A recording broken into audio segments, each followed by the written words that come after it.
A paz, meus irmãos. Bom dia, boa tarde, boa noite. Não sei a hora que vocês estão vendo essa mensagem, mas enfim, que vocês tenham uma semana abençoada e produtiva. Sem mais delongas, quero agradecer primeiramente a minha oportunidade. É motivo de muita honra, muita alegria participar desse grupo. Tô aqui para agregar com vocês, não sou melhor que ninguém. A gente sempre aprende alguma coisa nova, uma coisa diferente. Ninguém sabe tudo. Mas enfim, sem mais delongas, a palavra que eu quero compartilhar com os irmãos fica em Samuel 16, capítulo 1. Quem nunca ouviu falar do grande rei Davi, um dos maiores reis que já existiu? Mas antes de falar do grande rei Davi, eu quero começar falando sobre o profeta Samuel, um dos maiores profetas da Bíblia e do Antigo Testamento. Mas antes de compartilhar com os irmãos essa palavra, eu quero fazer um minutinho de oração, porque eu não sou pregador, eu sou apenas o contador de histórias. Quem dá sabedoria é Deus, quem dá conhecimento é Deus. Então vamos orar. Querido Deus eterno Pai, o Alfa, Ômega, Supremo, começo e fim, Criador das estrelas e dos céus, o Deus de Abraão, o Deus de Isaac, o Deus de Israel, o Deus que foi com o rei Davi, com Moisés e tantos outros heróis da fé. Me coloca na tua presença agora de joelhos, Pai, graças à sua santa e misericordiosa compaixão, Pai. Pai, eu sei que eu não sou digno, Pai, de falar a tua palavra, Pai. Ninguém é, Pai. Eu sou pequeno, Pai. Talvez, Pai, eu seja o mais pequeno, Senhor, desse grupo, Papai querido. Mas me usa, Senhor. Amém, irmãos. Sem mais delonga, abra suas Bíblias em 1 Samuel, versículo 8, capítulo 1. Eu vou ler aqui para não demorar muito. E sucedeu que, tendo Samuel envelhecido, constituiu a seus filhos por juízes sobre Israel. E era o nome do seu primeiro filho, primogênito, Joel, e o nome do seu segundo filho, Abias, e foram juízes em Berseba. Porém, seus filhos não andaram pelos seus caminhos, e se inclinaram à avareza, e tomaram presentes, e perverteraram o juízo. Então, todos os anciões de Israel se congregaram e vieram a Samuel a Ramã, e disseram a Samuel: eis que já está velho, e teus filhos não andam pelos teus caminhos. Constitui-nos, pois, agora um rei sobre nós, para que eles nos julgue como o tem todas as nações. Porém, esta palavra pareceu mal aos olhos de Samuel, quando disseram: dá-nos um rei, para que nos julgue. E Samuel orou ao Senhor e disse: ó Senhor, a Samuel, ouve a voz do povo em tudo quanto te disserem, pois não tem rejeitado a ti, antes a mim me tem rejeitado, para eu não reinar sobre eles. Podem fechar suas Bíblias, irmãos. Essa palavra de Samuel é uma palavra muito forte. É uma palavra que mostra a ingratidão do povo de Israel com Deus. O povo vai até Samuel e pede um rei, porque eles falam que todas as nações têm um rei para comandar, menos a nação de Israel, porque nessa época a nação de Israel vivia um sistema teocrático, que é um sistema que Deus reina. E as outras nações tinham um sistema diferente, que era um sistema monárquico, que tinha um rei, um príncipe. Mas, irmãos, Deus livrou tantas vezes o povo de Israel, e o povo de Israel sempre foi assim, altos e baixos. Numa época estava bem, depois estava mal, e era um povo muito ingrato. E quando Samuel ouviu essas palavras do povo, ele ficou triste e foi orar a Deus, falando: Senhor, eles têm me rejeitado, eles não querem mais que eu julgue eles. Aí Deus fala a Samuel: Samuel, antes deles te rejeitarem, eles rejeitaram a mim. Mas dá um rei para eles, façam o que eles querem. Irmãos, mas sabe o que eu acho engraçado? Pablo, Deus sempre libertou o povo, sempre cuidou do povo, o povo sempre foi grato, sempre foi rebelde. Deus livrou o povo de Israel do Egito e sempre se reclamavam, queria maná, Deus mandava maná, mandava pão.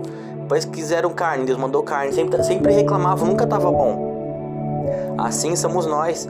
Às vezes Deus dá uma coisa pra gente, não tá bom. Deus quer emprego. Deus manda um emprego, não tá bom, quero esse emprego. Deus, eu quero um carro. Deus manda um carro, esse carro não tá bom, quero outro. A gente nunca tá satisfeito.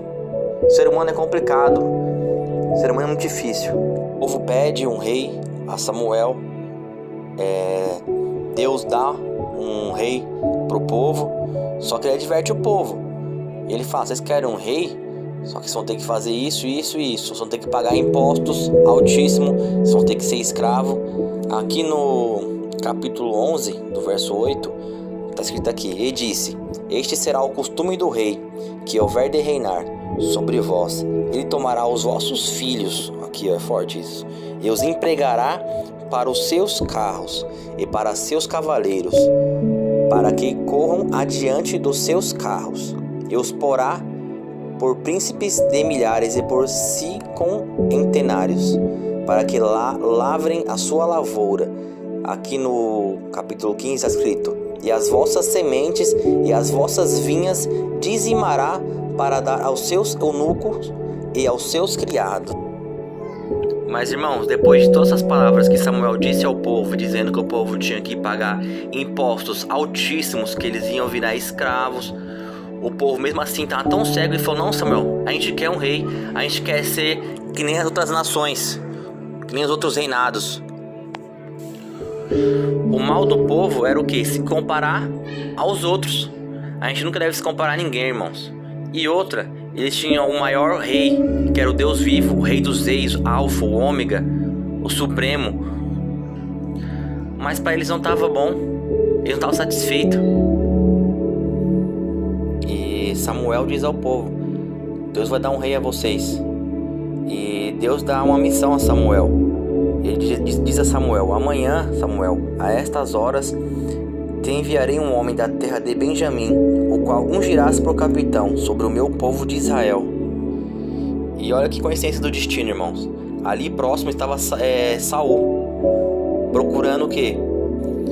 As jumentas do pai dele, que estavam perdidas. O pai dele mandou ele procurar, deu uma ordem para procurar as jumentas. E ele estava cansado, com fome, já iria voltar para casa dele. E ele ouviu falar que ali próximo havia um profeta que revelava todas as coisas. E ele disse a seu servo: vamos lá até esse profeta. E olha que coisa engraçada. Se vocês verem bem, a história de Saul e de Davi é bem parecida. Davi cuidava de ovelhas, certo? E Saul cuidava das jumentas do pai dele. Resumindo, irmãos, depois de muito tempo, Saul andando, ele se encontra com Samuel. E quando encontra ele pergunta sobre as suas jumentas. E Samuel responde a ele: fique em paz, que as suas jumentas já voltaram para a casa de seu pai. Aí Samuel chama Saul para entrar na casa dele e prepara um banquete para ele e começa a conversar com Samuel. E ele fica espantado com a sabedoria de Samuel e diz a Samuel, porque Samuel prepara um banquete. Então aí foi Saul para Samuel: porventura não sou eu o filho de Benjamim, da mais pequena das tribos de Israel, e a minha família a mais pequena de todas as famílias da tribo de Benjamim? Por que, pois, me falas com semelhantes palavras? Você é louco, olha a humildade do cara. Que engraçado. Saul teve altos e baixos. Se você colocar na balança, Davi pecou muito mais que Saul. Mais pra frente vocês vão ver. Mas o mal de Saul, que ele pecou e não se arrependeu. Davi, ele pecou muito, até mais que Saul. Só que ele se arrependeu dos seus pecados. Irmãos, na manhã seguinte, Samuel pega um vaso de azeite e unge a Saul como o primeiro rei de Israel. E Saul começou bem como rei. Ele ganhou muitas guerras, muitas batalhas, virou um homem e um rei muito conhecido no mundo todo. Só que com o passar dos anos, ele começou a se corromper. Quando eu digo se corromper, é que nem aquela frase do mundo: você quer conhecer um homem, dá poder a ele, ou dá dinheiro. Ele se corrompe. Não só ele, mas a maioria do ser humano é assim. Quando tem poder, quando tem dinheiro na mão, se corrompe, quer ser melhor que as pessoas, quer pisar nas pessoas, quer humilhar as pessoas. E a soberba, irmãos, entrou de uma tal forma no coração de Saul que ele ficou irreconhecível. Nem parecia mais aquele jovem que Samuel ungiu um dia, que tinha um coração bondoso. E mais pra frente, Deus usava Samuel para falar com Saul, dava missões específicas para Saul fazer. E Saul parou de obedecer a palavra de Deus. Deus falava uma coisa para ele fazer, ele não fazia, ou fazia da forma dele, do jeito dele. E Deus usou Samuel mais para frente para falar com ele, falando que Saul, Deus vai se afastar de você, ele vai ungir outro rei no seu lugar, por causa da sua desobediência. E Saul fica revoltado com essas palavras, ele não aceita. E Samuel foge dali às pressas, com medo de Saul fazer alguma coisa para ele. E Deus fala para Samuel: Samuel, vai até a casa de Jessé, o belemita, que ali ungirei o próximo rei de Israel.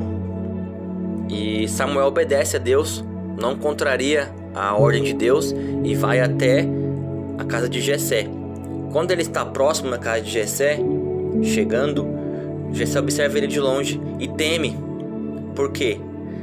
Samuel era um profeta muito conhecido na época. E quando ele ia na casa de alguém, irmãos, era por 2 motivos: para amaldiçoar ou para abençoar. Só que Samuel chega até ele e fala para Jessé: a minha vinda é até aqui em paz. Querendo dizer o quê? Fica tranquilo. E Jessé chama ele para entrar na casa dele e prepara um banquete para Samuel. E Jessé está todo orgulhoso, apresenta seu filho primogênito, Eliabe. E quando Samuel vê Eliabe, na mente dele ele fala: esse aí é o rei que eu vou ungir, é o próximo rei, é esse. Tem jeito de rei, postura de rei, físico de rei, altura de rei. Só que Deus questiona ele na hora, repreende Samuel. Samuel, não é esse.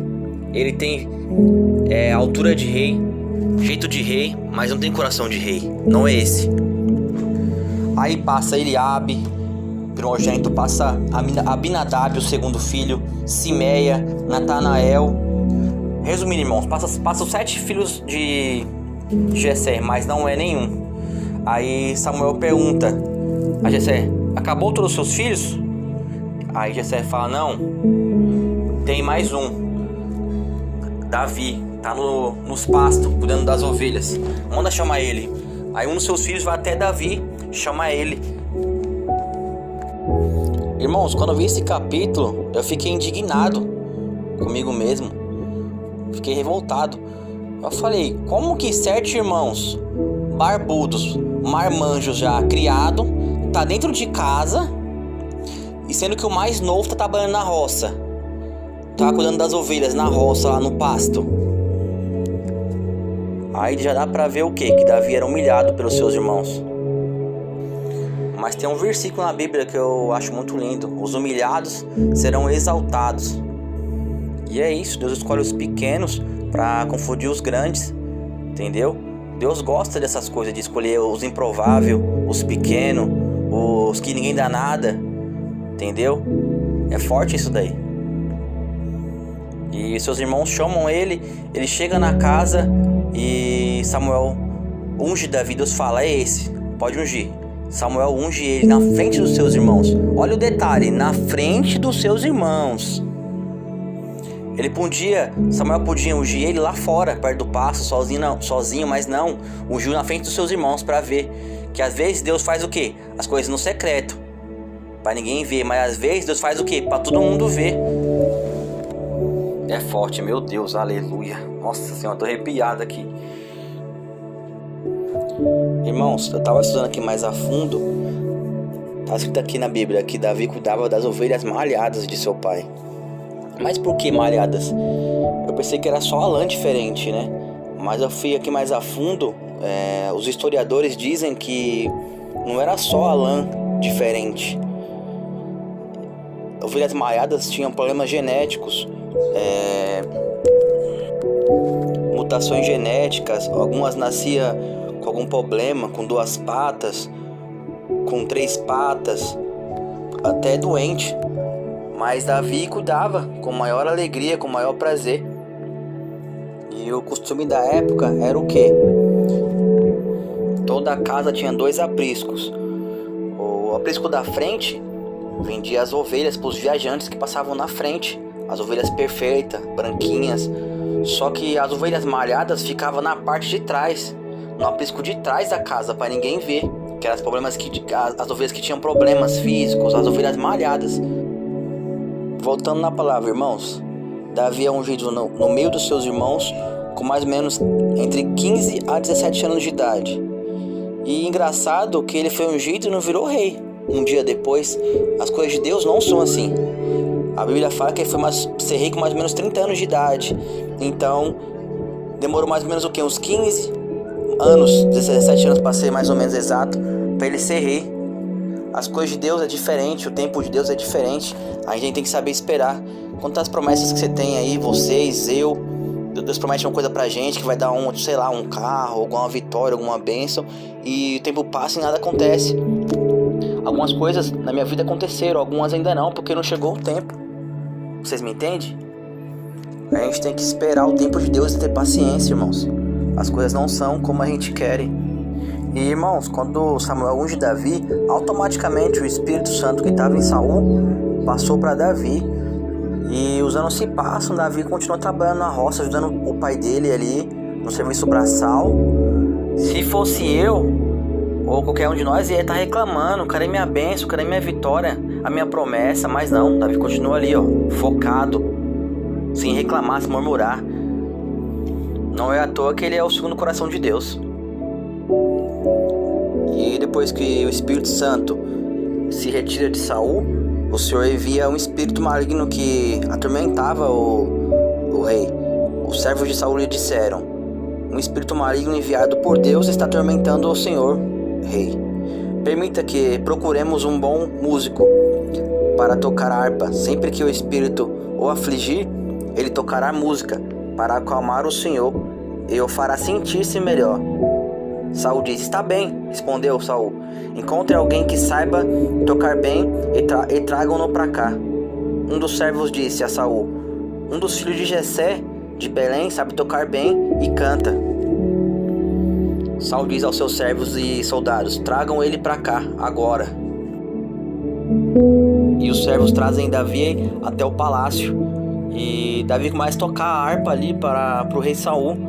E automaticamente o espírito maligno que estava nele sai. E Saul começa a dormir, sentir melhor, ter paz de espírito. E isso vira um hábito. Toda vez que ele tem crise, que o espírito maligno atormenta ele, Davi começa a tocar. E toda vez ele dorme, se sente melhor. Mas nada acontece por acaso. Tudo ali é um plano de Deus. O tempo vai passando, Davi vai servindo a Saul. E ele vai aprendendo e observando a Saul. Para o quê? Os defeitos que Saul comete, para ele não cometer igual. Um exemplo: se Saul trata mal os funcionários dele, os empregados, os soldados dele, Davi observa e fala: não, vou fazer diferente, não vou tratar mal os funcionários, não vou tratar mal ninguém. E mais pra frente, irmãos, um exército inimigo, o exército filisteu, encurrala o povo de Israel, encurrala os soldados de Saul. E eles ficam ali acampados 40 dias e 40 noites.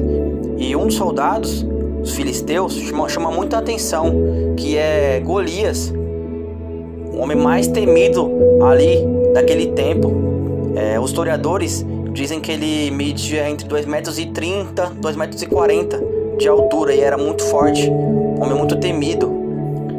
E todo dia de manhã ele gritava, desafiava o povo de Israel para um combate de 1 contra 1. Mas ninguém tinha coragem de desafiar ele. E ali perto, Davi estava trabalhando, cuidando das ovelhas de seu pai. E seu pai chama ele e fala: Davi, vai levar pães e queijos para os seus irmãos, que eles estão com fome, estão na guerra. Davi não reclama e vai levar os pães e os queijos. E Davi chega no acampamento, entrega os pães e o queijo para seus irmãos. E ele vê o povo de Israel sendo intimidado pelo povo filisteu. E de longe ele ouve a voz de Golias desafiando o povo. E ele diz: afinal de contas, quem é esse filisteu incircunciso para desafiar o exército do Deus vivo? Quando Davi diz isso, um dos soldados de Saul ouve e fala para Saul. E Saul manda chamar Davi. Saul deu até uma recompensa para quem matar o Golias. Quem matasse o gigante iria dar a mão da sua filha em casamento e nunca mais ia pagar imposto quem matasse esse gigante. E Davi chega até a tenda do rei Saul e diz: Rei, não temas, não se preocupe, vou matar esse gigante. E Saul meio que caçou, dá risada de Davi, porque Davi não tinha uma estrutura física forte, não tinha uma altura. Ele era pequeno, de estatura baixa, magro, e além disso ele era muito jovem. E Saul diz a Davi: você é muito jovem, antes de você nascer, Golias já estava matando, já era um soldado.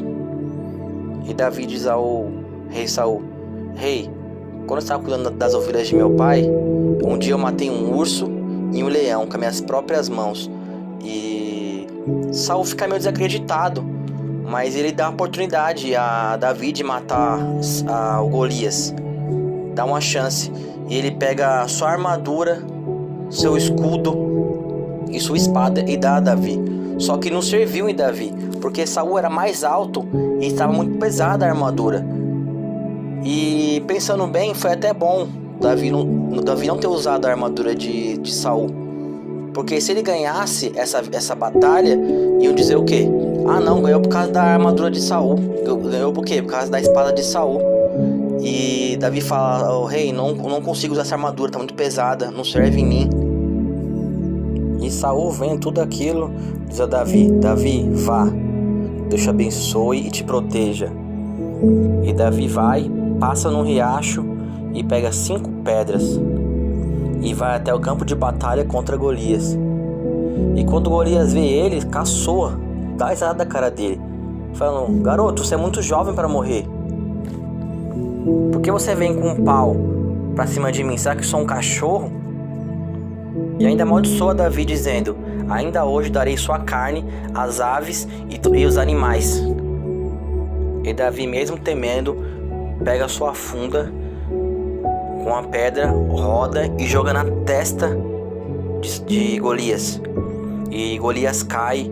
E olha que impressionante, quando ele cai, Davi pega a espada de Golias e corta sua cabeça e levanta a cabeça dele.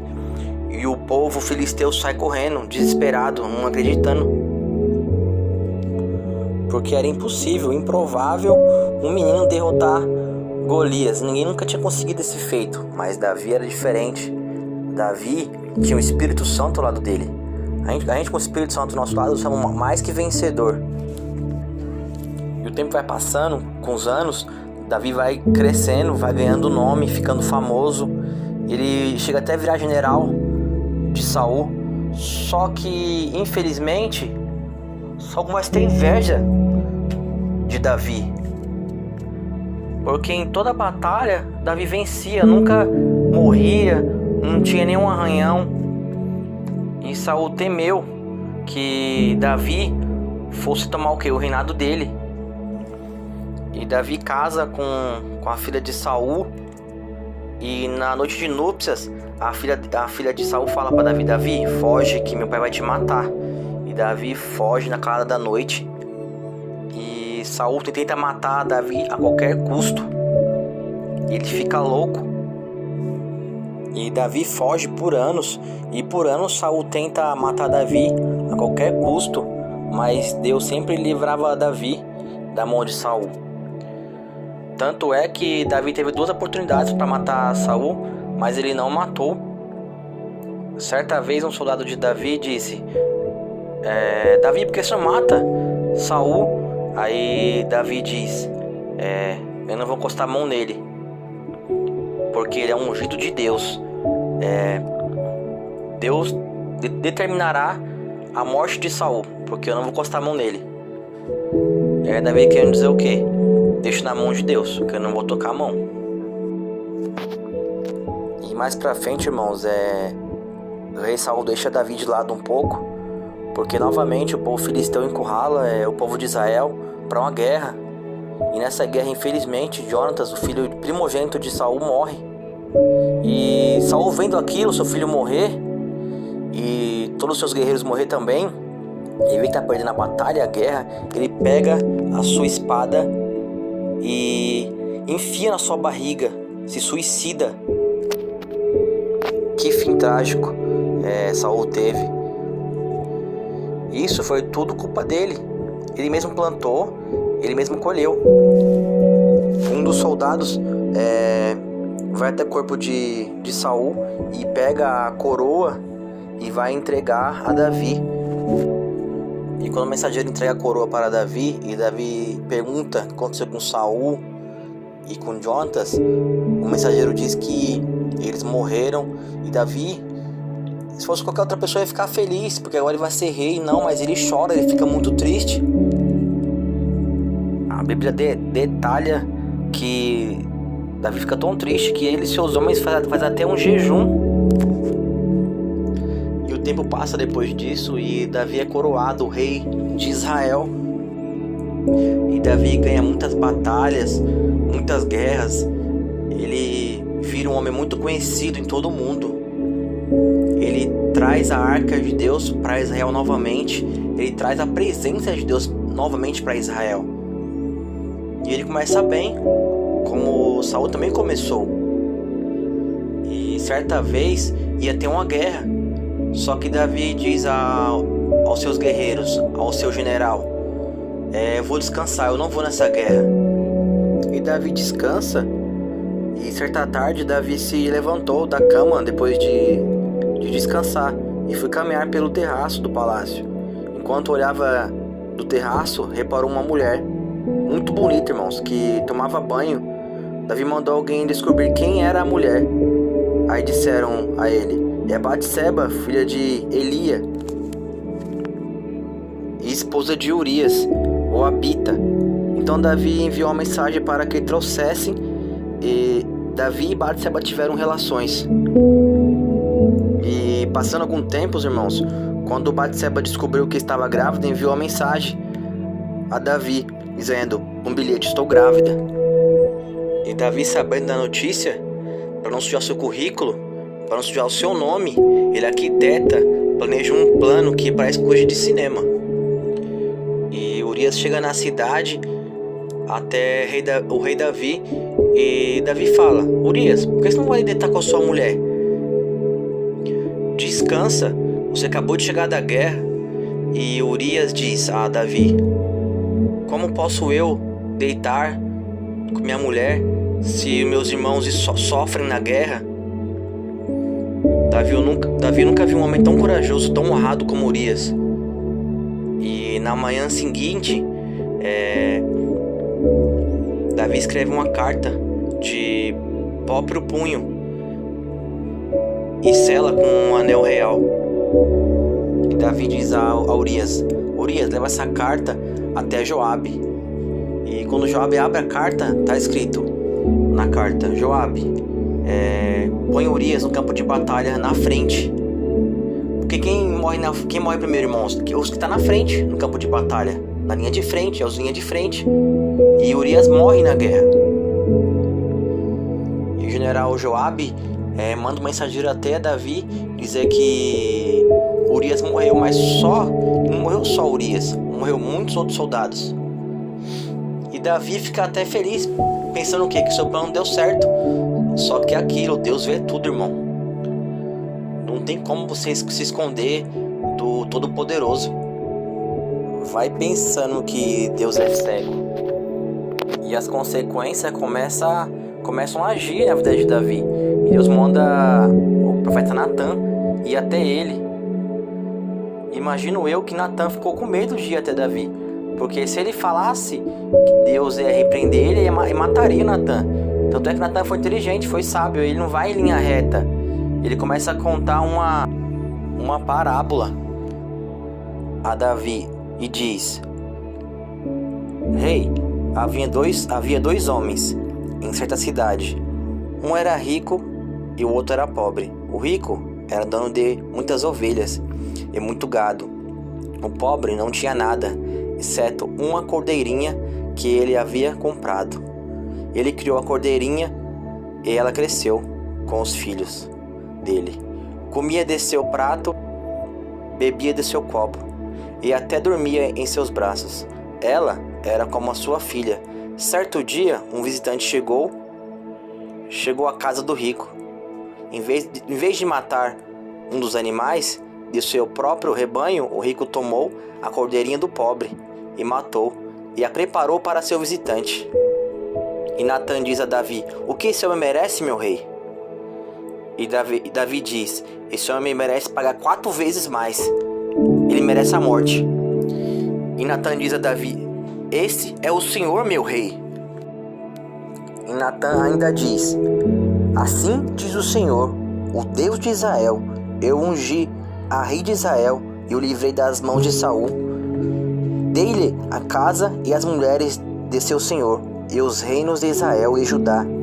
E se isso não bastasse, teria-lhe dado muito mais, Davi, porque então você desprezou a palavra do Senhor e fez algo tão terrível. Você assassinou Urias, o Hitita, com a espada dos Amonitas e roubou a esposa dele.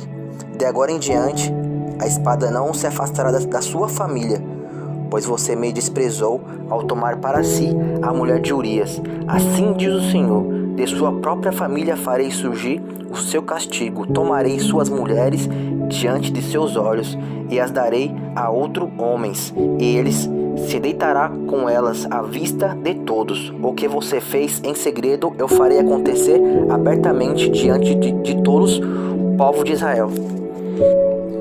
E a primeira consequência do pecado de Davi começa a acontecer. Vai catalogando aí, irmãos.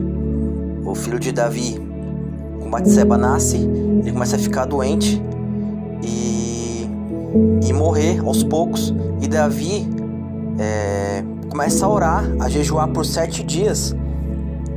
E os soldados de Davi têm medo de ir até o quarto dele e avisar que o filho morreu. E ele vê os soldados cochichando e sabe que o menino morreu. E ele vai ao templo orar e o povo se espanta porque ele não está chorando, não está triste. E Davi se arrepende profundamente dos seus pecados e Deus o perdoa. Só que as consequências ainda não pararam por aí. Deus dá um segundo filho a Davi, que se chama Salomão, que mais pra frente será o futuro rei de Israel. E Davi, muito feliz, ele mais pra frente tem um sonho de construir um templo para Deus, uma casa, uma morada para Deus, um santuário. E Deus vê que Davi tem esse plano de construir esse templo para Deus, e Deus fica feliz. Só que ele diz a Natan para avisar a Davi que ele não vai poder construir esse templo porque ele tem mãos manchadas de sangue, e quem vai construir esse templo vai ser o rei Salomão mais para frente. E Davi fica feliz assim mesmo.